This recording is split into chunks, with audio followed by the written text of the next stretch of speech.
Sige nga, DSR, hinahamon kita. Ayan ba ang MCGI cares nyo?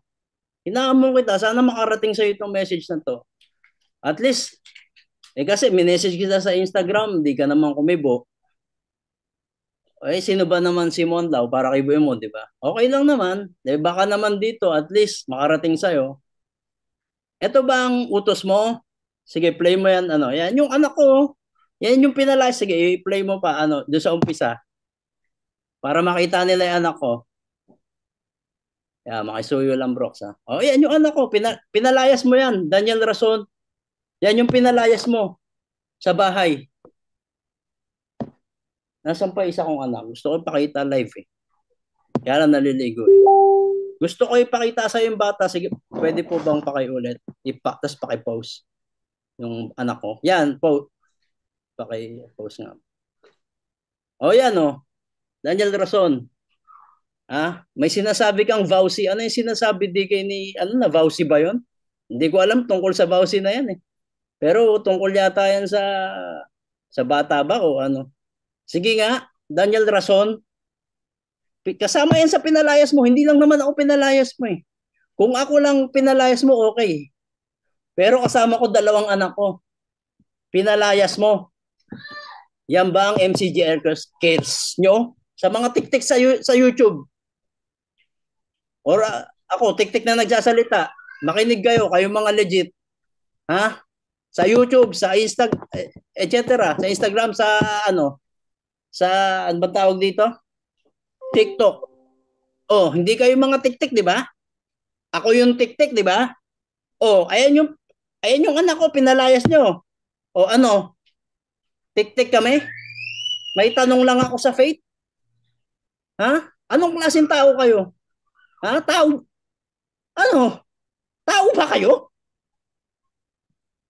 Tingin nyo sa mga sarili nyo. Ha? Yung hayop, yung manok,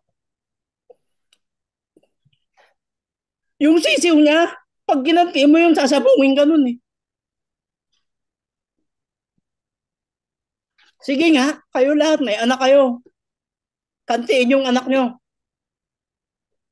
Ha? Yung aso, kahit aso yun, yung baboy. Kung ano mo anak nun. Anong gagawin sa inyo ng baboy? Tudunggaling kayo. Yung aso ka, agatin kayo nun. Yung manok, sasabungin kayo. Pag ginalaw niya yung anak nun, mga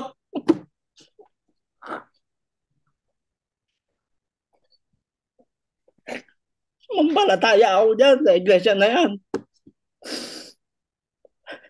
Hindi ako sumampalataya dahil sa pakinabang. Sa aral ako sumampalataya. Ayan, igaganti nyo. Porkit we have different faith now, yan ang ganti nyo. Personal. Bakit ganon? Ha? Tanggalin nyo na yung Biblia. Tanggalin nyo na yung aral. Pag-uusap tao na lang. We are all human being. Bakit nyo idadama yung anak ko? Ha? Anong klaseng mga...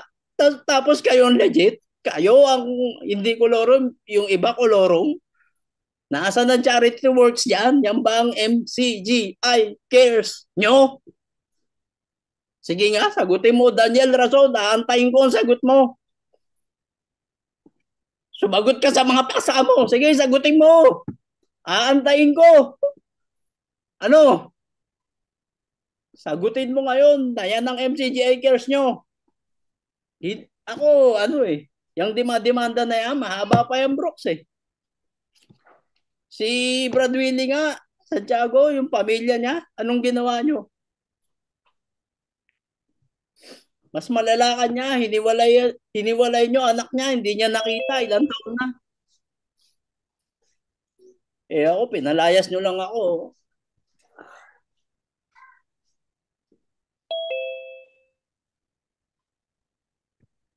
Grabe kayo, tapos mapangalandakan nyo sa buong mundo. Mga kapatid, magising kayo.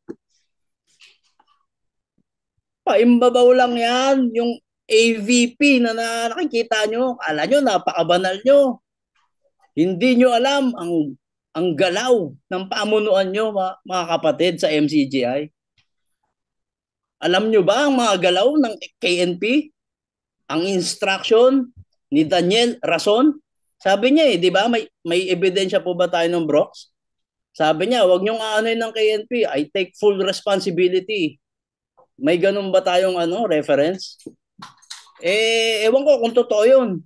Pero I assume na dapat ganun talaga dahil ikaw ang leader. You take full responsibility lahat ng ginagawa ng KNP mo. Sige, ikaw Resty Reyes. Pakikita nga po ulit ng anak ko. Makikisuyo po, Brox. O, yan, no? O, pinalayas mo yan, Resty Reyes. Yang anak ko. Baby lang yan, 1 year old, 1.5. Ayan yung pinalayas mo sa bahay. Naghanap ako ng bahay, ang nalipatan kong bahay. Nalaglag pa yung cabinet. Yung asawa ko nalaglagan pa. Dahil tumira kami sa rooftop. Inakyat ko lahat ng gamit ko from ground to ilang floor ba yun? Second floor. Sa hagdan na spiral. Rep, washing machine, mga damit. Ang hirap. Tas sa rooftop nung umulan. Umuulan din sa loob ng bahay namin. Yung nalipatan ko. Dahil pinalayas mo ko. Umuulan, baha sa loob ng bahay namin. Hindi lang yun, may mga daga pa, pinasok kami ng daga.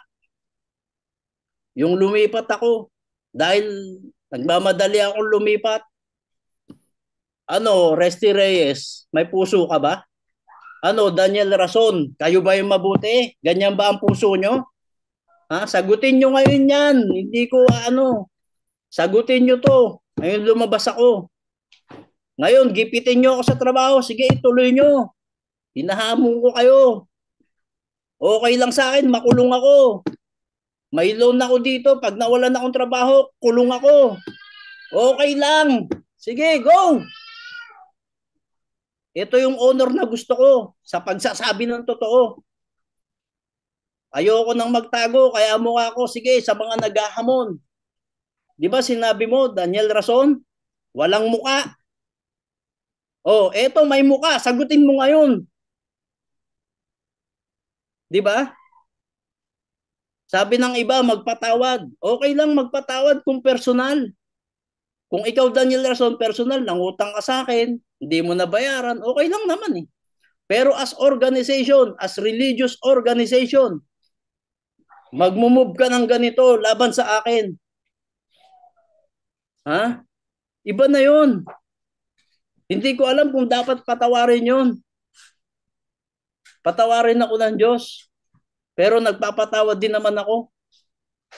Pero sa ganitong pagkakataon, for the sake of the people na nadadaya nyo, na pinapakita nyo na mabuti kayo, na kolorum yung iba, kayo legit, invalid yung iba. Brad DK, lang naman, emotion, kasi iba yung nakikita mo yung anak mo na Ganun ang human, tao tayo eh. Iba tayo sa robot. May human, tayo, factor.